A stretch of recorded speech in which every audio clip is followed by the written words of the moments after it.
Hello అండి, నమస్కారం. సిరి entertainment ఛానల్కి స్వాగతం. నా పేరు రోజా. ఇప్పుడు నేను చెప్పబోయే స్టోరీ నీ ప్రేమకై ఎదురు చూసే నీ సీత, ఎపిసోడ్ 37. స్టోరీలోకి వెళ్ళే ముందు చిన్న రిక్వెస్ట్. ఈ స్టోరీ మీకు నచ్చితే తప్పకుండా లైక్ చేయండి, షేర్ చేయండి, సబ్స్క్రైబ్ చేసి నన్ను ఎంకరేజ్ చేయండి. అలాగే ఇన్స్టాగ్రామ్లో కూడా నన్ను ఫాలో అవ్వండి. ఇంకా ఆలస్యం చేయకుండా స్టోరీలోకి వెళ్ళిపోదాం. సీత గుమ్మంలోనే నుంచుని రామ్ కోసం వెయిట్ చేస్తూ అటు ఇటు తిరుగుతోంది. బావా త్వరగా వస్తే బావుండు.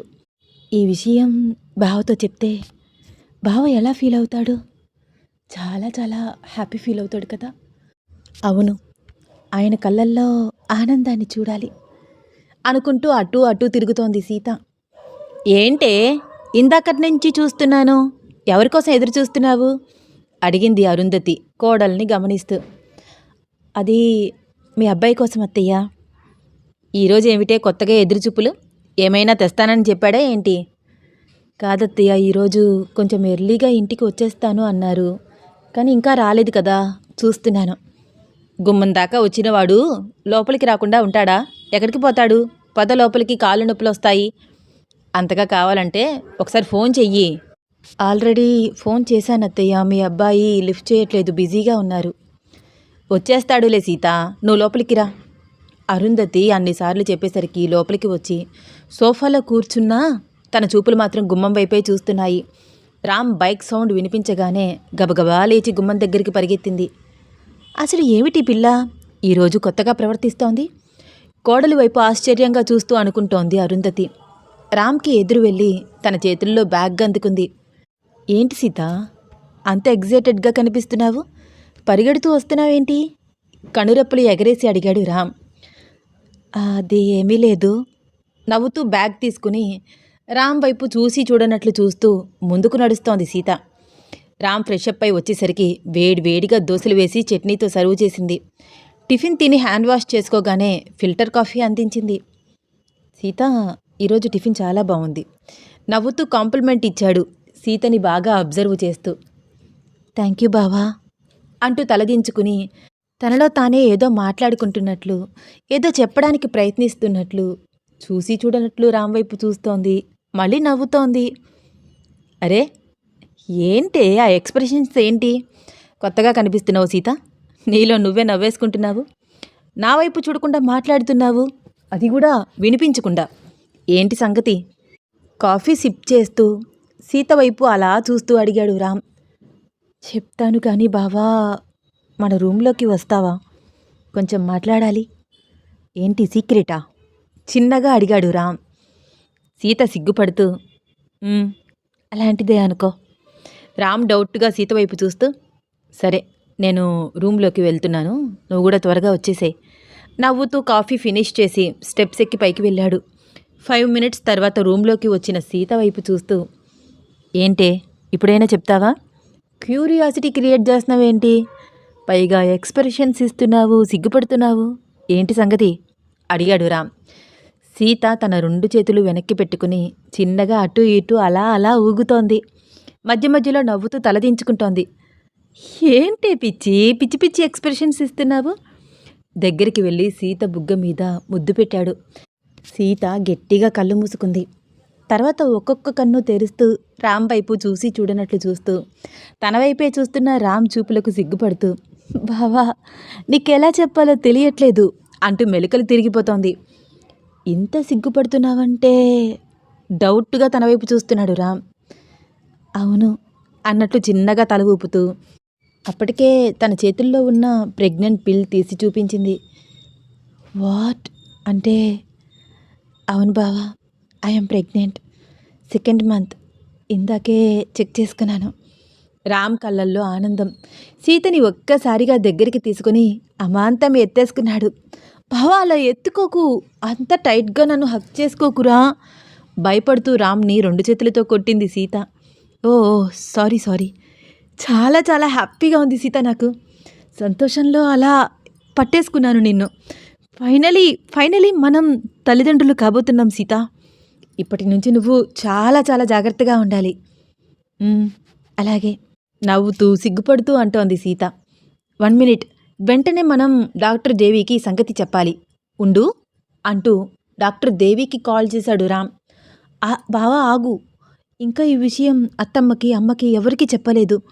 ఒక్కసారి వాళ్ళకి ఇన్ఫర్మేషన్ ఇచ్చిన తర్వాత డాక్టర్ గారితో మాట్లాడితే బావుంటుంది. సీత, నువ్వు ప్రెగ్నెన్సీ టెస్ట్ ఎప్పుడు చేసుకున్నావు? ఆఫ్టర్నూన్ బావా. మరి ఇప్పటి వరకు అమ్మతో చెప్పలేదా? అంటే ఫస్ట్ ఈ విషయం నీతోనే చెప్పాలని, నువ్వు వింటున్నప్పుడు నీ ఎక్స్ప్రెషన్స్ చూడాలని చాలా చాలా ఆశగా అనిపించింది నాకు. సీత అలా అంటుంటే రామ్కి చెప్పలేనంత ముద్దొస్తోంది. సీత చిన్నగా తన ఫేస్ని దగ్గరికి తీసుకుని నుదుటి మీద ముద్దు పెట్టాడు. సీత, ఇకపై నిన్ను చాలా జాగ్రత్తగా చూసుకుంటాను. హాస్పిటల్ రెస్పాన్సిబిలిటీ మొత్తం ఆదిత్యకు అప్పజెప్పేస్తాను. ఎవ్రీ మినిట్ నేను నీతోనే ఉంటాను. ఎందుకు బావా? అత్తయ్య, అమ్మ అందరూ ఉన్నారు కదా. లేదు సీత, ఇది మనకి చాలా క్రూషియల్ టైం. నువ్వు మళ్ళీ మళ్ళీ ప్రెగ్నెన్సీ క్యారీ చెయ్యలేవు. ఆ ఛాన్స్ లేదని డాక్టర్స్ ఖచ్చితంగా చెప్పేశారు కదా. మిస్క్యారీ కాకుండా చూసుకోవాలి. నిన్ను, బేబీని నేను చాలా కేర్గా చూసుకుంటాను. రామ్ అంత ప్రేమగా మాట్లాడుతుంటే సీత కళ్ళల్లో కన్నీళ్ళు అలా చంపలపైకి జారిపోతున్నాయి. అరే, ఎందుకు ఏడుస్తున్నావే? ఇది ఆనందించాల్సిన సమయం. కన్నీళ్లు పెట్టుకోవద్దు ప్లీజ్, తుడిచాడు రామ్. బావా, నాకు తెలియకుండానే కన్నీళ్లు వచ్చేస్తున్నాయి. ఆనందంతో మనసు నిండిపోతోంది. నిజంగా నేను చాలా చాలా అదృష్టవంతురాలని. ఇంత ప్రేమించే భర్త ఎంతమందికి ఉంటారు? నిజంగా నేను లక్కీ బావా. అలా అయితే నేను కూడా లక్కీనే. నీలాంటి అమ్మాయి లైఫ్లోకి వస్తే ఎటువంటి అబ్బాయి అయినా సరే నాలాగే మారిపోతాడు సీత. బావా, ఈసారి ఏమీ కాదు కదా? డౌట్గా భయంగా చూస్తూ అంది సీత. ఎందుకే అలా మాట్లాడుతున్నావు? ఏమీ కాదు, మనం ఫస్ట్ నుంచి జాగ్రత్త పడుతున్నాం కదా. ఐ థింక్ నాకు తెలిసి ఈ 9 months కూడా నీకు బెడ్ రెస్ట్ చెప్తారేమో డాక్టర్ గారు. నీకున్న ప్రాబ్లమ్స్కి అస్సలు 1% కూడా స్ట్రెయిన్ కాకూడదు నువ్వు. అర్థమవుతుందా? కాలేజ్కి వెళ్ళడం మానేయాల్సి వస్తుందేమో సీత. ఆల్రెడీ చాలా రోజులు కాలేజ్కి వెళ్లకుండా ఇంట్లోనే ఉండిపోయావు.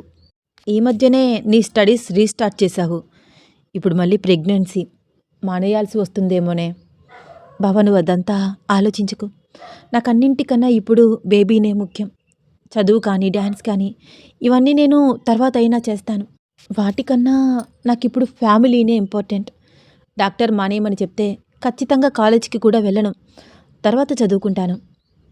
సీత, నీ మాటలు వింటుంటే మన మధ్యకి ఇంకా రాని బేబీ మీద నువ్వు చాలా ప్రేమని పెంచుకుంటున్నావని అర్థమవుతుంది. అప్పుడే అంత హోప్స్ పెట్టుకోవద్దు ప్లీజ్. ఎటువంటి సిచ్యువేషన్ వచ్చినా కూడా మెంటల్గా ప్రిపేర్ అయి ఉండాలి. అలా అని ఏదో జరుగుతుందని నేను చెప్పట్లేదు, బట్ నువ్వు మెంటల్గా ప్రిపేర్ అయి ఉండాలి. ఓకే బావా? నువ్వు అలా అనొద్దు బావా, అసలు అలా మాట్లాడొద్దు. నాకు భయం వేస్తుంది. మనం డాక్టర్ గారి దగ్గరే ఉంటాం కదా, ట్రీట్మెంట్ రెగ్యులర్గా తీసుకుంటాము. నువ్వు కూడా నాతోనే ఉంటావు. నాకు, నా బిడ్డకి ఏమీ కాదు. సీత మాటలు వింటూ కొంచెం ఎమోషనల్ అయ్యాడు రామ్. దగ్గరికి తీసుకుని కౌగిలించుకున్నాడు. బావా, కిందకి వెళ్ళి చెప్దామా? రామ్ కౌగిలిలో అలాగే ఉంటూ తల కొంచెం పైకెత్తి రామ్ కళ్ళల్లోకి చూస్తూ అడిగింది సీత. చెప్దాము, కానీ నువ్వు ఇందాక నేను రాగానే పరిగెడుతూ అంతా గార్డెన్ ఏరియా వరకు పరిగెత్తుకుంటూ వచ్చావు. ఇప్పుడేమో స్టెప్స్ ఎక్కి పైకొచ్చావు. 2-3 సార్లు తిరిగావు సీత. ఇది అస్సలు మంచిది కాదు. నువ్వున్న పొజిషన్లో మళ్ళీ స్టెప్స్ దిగి కిందకి వెళ్ళాలి. స్ట్రెయిన్ అయిపోతావు సీత. మనం డౌన్ ఫ్లోర్కి మారిపోదాం బావా, కింద రూమ్లో ఉందాము. That's better Sita. ఈ ఐడియా బాగుంది. కింద ఫ్లోర్లో ఉంటే బాగుంటుంది బావా. కానీ నాకు ఇంకొక డౌట్ కూడా ఉంది. ఇప్పుడు జస్ట్ 2nd month కదా, ఇప్పటి నుంచి అంత రిజిస్ట్రేషన్స్ అవసరం అంటావా? డాక్టర్ దేవిని మనం అర్జెంటుగా మీట్ అవ్వాలి సీత. అప్పుడే మనకి ఎటువంటి జాగ్రత్తలు తీసుకోవాలి, ఎంత కేర్గా ఉండాలి తెలుస్తుంది. అది నిజమే, కానీ ఇంకా నేను ఫ్యామిలీ మెంబర్స్కి చెప్పలేదు కదా బావా. ఇప్పుడు చెప్దామా? బాగా లేట్ అయిపోయింది సీత. నైట్ అయిపోయింది కదా, అందరూ నిద్రపోతూ ఉంటారు. అందరినీ పిలిచి డిస్టర్బ్ చేసి మనం ఈ విషయం చెప్పినా వాళ్ళకి ఆనందంతో నిద్ర పట్టదు. రేపు మార్నింగ్ చెప్దాం. నువ్వు రెస్ట్ తీసుకో, హాయిగా నిద్రపో. ఓకే? అంటే ఏంటి బావా ఈరోజు అంటూ రామ్ వైపు రొమాంటిక్గా చూస్తోంది సీత. ఆహా, అలాంటివి ఏమీ ఉండవు ఇంక మన మధ్య. తప్పదు కొన్ని రోజులు. మన బుజ్జిగాడి కోసం. అదోలాగా ఎక్స్ప్రెషన్ ఇస్తూ చిన్న నవ్వు నవ్వుతూ సీతని వెనక నుంచి హగ్ చేసుకుని చాలా చాలా థ్యాంక్ యూ సీత అన్నాడు రామ్. సీత నవ్వుతూ తన నడుం చుట్టూ ఉన్న రామ్ చేతిపై తన చేతిని వేసి, బావా మనకెవరు పుడతారు చెప్పు, పాపా బాబా? నాకైతే పాప పుట్టాలని ఆశగా ఉంది సీత. బాగుంటారు కదా ముద్దుగా క్యూట్గా ఆడపిల్లలు. నాకైతే అబ్బాయి పుట్టాలని ఉంది బావా, నీలాగా అందంగా చక్కగా. ఎవరు పుట్టినా ఓకే సరేనా? తృప్తిగా నవ్వుతోంది సీత. సీతని చాలా చాలా జాగ్రత్తగా చూసుకోవాలి. ఇంకొకసారి బ్యాడ్ సిచ్యువేషన్ ఎదురైతే మెంటల్గా డిస్టర్బ్ అవుతుంది. అసలు తను తట్టుకోలేదు, చాలా సెన్సిటివ్. మళ్ళీ మళ్ళీ తను ప్రెగ్నెన్సీ క్యారీ చేసే ఛాన్స్ కూడా ఉండదు అని ఆలోచిస్తున్నాడు Ram. Next day morning Sita శుభవార్త చెప్పగానే అది విన్న అరుంధతి, ప్రభాకర్, పవిత్ర ఆనందంలో మునిగిపోయారు. సీతని అడుగు తీసి అడుగు కింద పెట్టనివ్వట్లేదు. చూడు సీత, ఈ 9 months నువ్వు చాలా చాలా జాగ్రత్తగా ఉండాలి. నీకేం కావాలన్నా అత్తయ్య అంటూ ఆర్డర్ వేయి, నేను చూసుకుంటాను. అనవసరంగా స్ట్రెయిన్ అవ్వద్దు అని అరుంధతి గట్టిగా చెబుతోంది. అత్తయ్య ఇది టూ మచ్. కాఫీ కూడా నువ్వే నాకు అందిస్తూ ఉంటే నాకు ఇబ్బందిగా ఉంది అత్తమ్మ. నీ మొహం, నా దగ్గర ఇబ్బంది ఏమిటే? నువ్వు నాకు చేస్తావు, నేను నీకు చేస్తాను, మనమిద్దరం ఒక్కటే. అలాంటివి ఏమీ ఆలోచించుకు, ప్రశాంతంగా ఉండు. చక్కగా పెట్టింది తిని హాయిగా నిద్రపో సరేనా అంది అరుంధతి. నవ్వింది సీత. చూడు సీత, మీ అత్తగారు చాలా చాలా కష్టపడిపోతున్నారని నువ్వేమీ బెంగ పెట్టుకోవద్దు. నేను కూడా ఇక్కడే ఉంటాను తనకి తోడుగా. మీ అత్తగారికి అంత స్ట్రెయిన్ అయ్యే అవకాశం నేను ఇవ్వను సరేనా అంది పవిత్ర అత్తాకోడళ్ళిద్దరి వైపు చూస్తూ. సీత వాళ్ళ అమ్మ వైపు, వాళ్ళ అత్తగారి వైపు చూసి ముసిముసిగా నవ్వుతోంది. ఉదయం లేచింది మొదలు పాలు, హెల్దీ బ్రేక్ఫాస్ట్, పప్పు, కూర, పులుసు, 2-3 రకాలతో భోజనము, ఈవినింగ్ మళ్ళీ పాలు, కాస్త స్నాక్స్ అన్నీ దగ్గర ఉండి మరీ సీత బాగోగులు చూసుకుంటున్నారు పవిత్ర, అరుంధతి. డాక్టర్ దేవి అపాయింట్మెంట్ ఈవినింగ్ తీసుకోవడం వల్ల రామ్ క్లినిక్ నుంచి ఎర్లీగా వచ్చేశాడు. అమ్మా సీత రెడీగా ఉందా? హాస్పిటల్కి వెళ్ళాలి చెప్పాను కదా. అది ఎప్పుడో రెడీరా, రూమ్లోనే రెస్ట్ తీసుకుంటోంది. ఇప్పుడు రెస్ట్ తీసుకోవడం ఏమిటి? అరే నువ్వే కదరా చెప్పావు తను చాలా రెస్ట్గా ఉండాలి, స్ట్రెయిన్ అవ్వకూడదు అని మార్నింగ్ చెప్పావు కదరా. అమ్మ రెస్ట్గా ఉండాలి అంటే అస్తమానం బెడ్ మీద పడుకోమని కాదు, కాస్త అటు ఇటు నడవచ్చు, తన పనులు తను చేసుకోవచ్చు. బరువైన పనులు, కష్టమైన పనులు, దూర ప్రయాణాలు చేయకూడదు. రెస్ట్ అంటే అది. పొద్దున్నుంచి దాన్ని గదిలోనే అలా పడుకోమని అంటే కష్టం కదమ్మా. బయటికి రానివ్వరా ఏంటి? అంటే నువ్వే చెప్పావు కదరా బెడ్ రెస్ట్ అని, అందుకే. ముందు నీకు భయం పోవాలమ్మా అని నవ్వుతూ తన రూమ్లోకి వెళ్ళాడు రామ్. సీత మంచి నిద్రలో హాయిగా నిద్రపోయింది. ఇదేంటి ఈ టైంలో నిద్రపోతోంది? సీత, సీత అలే అమ్మా చిన్నగా తట్టి నిద్రలేపాడు రామ్. బావా నాకు చాలా నిద్ర వస్తోంది బావా, కాసేపు నిద్రపోతాను, డిస్టర్బ్ చేయకురా. అది కాదే. డిస్టర్బ్ చెయ్యకు, నా వల్ల కాదు, నిద్ర వస్తోంది. ఇప్పుడు నేను నిన్నేం చేశానే, ఎందుకు నిద్రలేపుతున్నాను ఆలోచించవా? ఇంకెందుకు, నువ్వు అందుకే కదా నిద్రలేపుతావు. ఒసేయ్ నీ మొహం, హాస్పిటల్కి వెళ్ళాలి కదే, చెప్పాను కదా మార్నింగ్ రెడీగా ఉండమని. సీత మంచి నిద్రలో ఉండడంతో రామ్ చెప్పేది ఏది సీతకి వినిపించట్లేదు. రామ్ చూసి చూసి నాప్కిన్ తడిపి తీసుకువచ్చి సీత కళ్ళు తుడిచాడు. అప్పుడు చిన్నగా కళ్ళు తెరిచి రామ్ వైపు చూస్తూ, ఎప్పుడొచ్చావు బావా ఆవలిస్తూ లేచి కూర్చుంది. వచ్చి 20 minutes అవుతుంది కానీ ఇందాకేంటి అంటున్నావు నిద్రలో? నేనేం మాట్లాడలేదే ఇన్నోసెంట్గా అంటున్న సీత వైపు చూసి నవ్వుతూ. సర్లే పద హాస్పిటల్కి వెళ్దాం, నువ్వు రెడీనా? గంట ముందుగానే రెడీ అయ్యాను బావా, మంచం మీద అలా నడుం వాల్చానో లేదో నిద్ర వచ్చేసింది. ఆగు ఫేస్ వాష్ చేసుకుని వస్తాను. వద్దు ఇలా బాగానే ఉన్నావు, పద వెళ్దాం.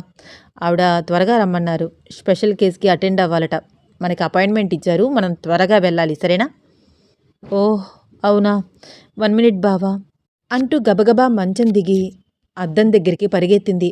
ఏయ్ సీత, ఆర్ యు క్రేజీ? అలా చెంగుమని దూకుతావెందుకు? చిన్నగా నడవడం నేర్చుకో, అలా పరుగులు పెట్టకూడదు. కొంచెం కోపంగా వార్నింగ్ ఇస్తున్నట్లు అన్నాడు రామ్. అలాగే అంటూ రామ్ కోపాన్ని చూసి సైలెంట్గా ఏమీ మాట్లాడకుండా తల దువ్వుకుని చిన్న స్టిక్కర్ పెట్టుకుని వెళ్దామా బావా అంది సీత. రామ్ సీత కిందకి దిగేసరికి హాల్లో పవిత్ర అరుంధతి ఇద్దరూ కలిసి టీవీ సీరియల్ చూస్తున్నారు. వీళ్ళు రాగానే టీవీ ఆఫ్ చేసి వాళ్ళ వైపు చూస్తున్నారు. అమ్మా, మేము హాస్పిటల్కి వెళ్ళి వస్తాం. ఒరే, మమ్మల్ని ఎవరినన్నా రమ్మంటావా అడిగింది పవిత్ర. పర్వాలేదత్తమ్మా, నేను తనకి చూపించి తీసుకువచ్చి మళ్ళీ డ్రాప్ చేస్తాను, మీరు పని చేసుకోండి అంటూ వాళ్ళకి నచ్చచెప్పి సీతని తీసుకుని స్టార్ట్ అయ్యాడు. 1/2 అవర్ జర్నీ తర్వాత హాస్పిటల్కి చేరుకున్నారు. రామ్ చాలా స్లోగా కార్ డ్రైవ్ చేస్తూ తీసుకువెళ్ళాడు. లిఫ్ట్లో డాక్టర్ ఉండే ఫ్లోర్కి వెళ్ళారు. హాయ్ డాక్టర్, నవ్వుతూ పలకరించాడు రామ్. హాయ్ డాక్టర్ రామ్, కమాన్, మీకోసమే వెయిట్ చేస్తున్నాను. హౌ ఈజ్ ఇట్ సీత, ఇప్పుడు ఎలా ఉంది నీకు? సీత వైపు చూస్తూ నవ్వుతూ అడిగింది doctor Devi. I'm fine doctor, కొంచెం కళ్ళు తిరుగుతున్నాయి, కడుపులో తిప్పేస్తున్నట్టు అదొక రకంగా అనిపిస్తుంది, ఏమీ తినలేకపోతున్నాను, తిన్నా వామిటింగ్ అవుతుంది. ఇదంతా న్యాచురల్ సీత, ప్రతి ప్రెగ్నెంట్ ఉమెన్ న్యాచురల్గా ఫేస్ చేసే ప్రాబ్లమ్స్ ఇవి. ఇంకా ఇంకా ఏమైనా కాంప్లికేషన్స్ ఉన్నాయా? స్టమక్ పెయిన్ ఏమైనా ఉందా? నథింగ్ డాక్టర్, అలాంటిదేమీ లేదు. ఓకే, పద నిన్ను చెక్ చేస్తాను అంటూ సీతని పక్క వార్డులోకి తీసుకువెళ్ళి చెక్ చేసి వచ్చింది doctor Devi. She is absolutely fine Ram, but 9 months complete అయ్యే వరకు చాలా చాలా జాగ్రత్తగా ఉండాలి. ఎప్పుడైనా ఏదైనా జరగవచ్చు, మిస్క్యారీ అయ్యే అవకాశాలు కూడా చాలా ఉన్నాయి. సో తనని ఒక గాజు బొమ్మలాగా చూసుకోవాలి. కంపల్సరీ వీక్లీ 2 times నా దగ్గరికి రావాలి. నేనిచ్చే మెడిసిన్స్ టైం టు టైం వాడాలి. బలమైన ఆహారం తీసుకోవాలి. నైట్ పాలు తాగాలి. రోజూ వాకింగ్ చేయవచ్చు, కానీ ఫాస్ట్గా నడవకూడదు. Be careful Ram. 3rd month వచ్చాక ఒకసారి స్కానింగ్ దిద్దాము అని సీతకి రామ్కి చెప్పవలసినవన్నీ చెప్పి ప్రిస్క్రిప్షన్ రాసి ఇచ్చింది డాక్టర్ దేవి. అలాగే మేడం అంటూ ఇద్దరూ ఆవిడ చెప్పిన ప్రతి మాట గుర్తుపెట్టుకుని ఒకరితో ఒకరు కళ్ళతోనే సైగ చేసుకుంటూ మాట్లాడుకుంటున్నారు. ఎక్స్క్యూజ్ మీ, మీరు బయటికి వెళ్ళాక కూడా మాట్లాడుకోవచ్చు. నేను చెప్పేది ముందు కాన్సన్ట్రేషన్తో వినండి. వాళ్ళిద్దరి వైపు చూసి చిన్న నవ్వు నవ్వి అంది డాక్టర్ దేవి. ఓహ్ సారీ మ్యామ్, చెప్పండి. చూడండి రామ్, మీకు ఆల్రెడీ నేను చెప్పాను. అంతకుముందు తనకి మిస్క్యారీ అయినప్పుడే తన ప్రాబ్లం గురించి మీకు క్లియర్గా ఎక్స్ప్లెయిన్ చేశాను. తనకి మళ్ళీ మళ్ళీ ప్రెగ్నెన్సీ వచ్చే ఛాన్సెస్ లేవు. సో ఇప్పుడు మీరు చాలా చాలా జాగ్రత్తగా ఉండాలి. అండ్ వన్ థింగ్, మీరిద్దరూ సెక్సువల్ లైఫ్లో చాలా చాలా జాగ్రత్తగా ఉండాలి. సీత అస్సలు స్ట్రెయిన్ అవ్వకూడదు రామ్. ఇప్పుడు 2nd month కాబట్టి పర్వాలేదు. 5th month వచ్చే వరకు ఓకే. ఆ తర్వాత ఖచ్చితంగా మీరిద్దరూ కంపల్సరీ సెపరేట్గా ఉండాలి. నేను చెప్పింది మీకు అర్థమవుతుందనుకుంటా. వాళ్ళిద్దరి వైపు చూస్తూ ఖచ్చితంగా చెప్పింది doctor Devi. Yeah doctor, I understand అన్నాడు రామ్. వెరీ గుడ్ రామ్, మళ్ళీ 3 days తర్వాత రీచెకప్కి రండి. ఇచ్చిన మెడిసిన్స్ టైం టు టైం వాడండి అని మరికొన్ని జాగ్రత్తలు చెప్పింది డాక్టర్ దేవి. రామ్ కార్ డ్రైవ్ చేస్తుంటే సీత డౌట్గా రామ్ వైపు చూసి చూడనట్లు చూస్తూ, డాక్టర్ గారు ఏం చెప్పారు బావా? మనల్ని 5 months వరకు న్యాచురల్గా ఉండమని అంటున్నారు అంటే? అడగలేక అడిగింది సీత. ఏ సీత, నువ్వు మరీ చిన్న పిల్లలాగా డౌట్ ఎక్స్ప్రెస్ చేయకు. అర్థం కాలేదా? ఐ స్వేర్ బావా, నిజంగా అర్థం కాలేదు. ఆవిడ మాటలు కొన్ని అర్థమైనట్లు అర్థం అవ్వనట్లు కన్ఫ్యూజ్గా ఉంది. ఏమీ లేదు సీత, ఇప్పటి వరకు అంటే నువ్వు ప్రెగ్నెన్సీ కాదు కాబట్టి మనమిద్దరం ఫుల్ నైట్ వరకు ఎంజాయ్ చేసేవాళ్ళం. ఇప్పుడు అలా కుదరదు. అలా అని నీకు 5 months వచ్చే వరకు దూరంగా ఉండక్కర్లేదు. ఏదో అంటూ సీత వైపు రొమాంటిక్గా చూస్తూ చిన్న నవ్వు నవ్వాడు రామ్. అయితే నువ్వు హ్యాపీనే కదా బావా? ఆఫ్ కోర్స్, నేను 9 months దూరంగా ఉండలేనేమో అనుకున్నాను. ఎలారా బాబు అని కొంచెం ఫీల్ అయ్యాను. బట్ ఇప్పుడు డాక్టర్ చెప్పిన మాటలు విన్నాక అంత గ్యాప్ అవసరం లేదు అని తెలిసి హ్యాపీగానే ఉన్నాను అని అంటున్న రామ్ ఎక్స్ప్రెషన్స్ చూసి కిలకిలా నవ్వింది సీత. ఏయ్, ఎందుకే నవ్వుతున్నావు? ఏమీ లేదు. నార్మల్గా అయితే మిడ్ నైట్ అయినా నిద్రపోవు. సీత నాకు నిద్ర రావట్లేదు అంటూ నన్ను కూడా నిద్రపోనివ్వవు. ఇప్పుడు ఏం చేస్తావా అని ఆలోచిస్తే నవ్వు వస్తుంది. ఏం చేస్తాను? ఏమీ చేయను. మరీ అలాంటి ఫీలింగ్స్ వచ్చి పిచ్చి పడుతుంటే మాత్రం చన్నీళ్ళ స్నానం చేస్తాను. దిగులుగా మొహం పెట్టన్నాడు రామ్. అయ్యయ్యో, మా ఆయనకి ఎన్ని కష్టాలు వచ్చాయి నవ్వుతోంది సీత. ఏం చేద్దాం, తప్పదు మరి మన బుజ్జిగాడి కోసం అంటూ సీత వైపు చూస్తూ అందంగా ఒక నవ్వు నవ్వాడు రామ్. సీత కూడా రామ్ అలా నవ్వుతుంటే సిగ్గుతో తలదించుకుంది చిరునవ్వు నవ్వుతూ. వీళ్ళ అల్లరి ప్రేమ కథలో నెక్స్ట్ ఏమవుతుంది తెలుసుకోవాలని ఉందా? అయితే వచ్చే ఎపిసోడ్ కోసం వెయిట్ చేస్తూ ఉండండి. ఈ స్టోరీ మీకు నచ్చితే తప్పకుండా లైక్ చేయండి, షేర్ చేయండి, సబ్స్క్రైబ్ చేసి నన్ను ఎంకరేజ్ చేయండి. అలాగే ఇన్స్టాగ్రామ్లో కూడా నన్ను ఫాలో అవ్వండి. ధన్యవాదాలు.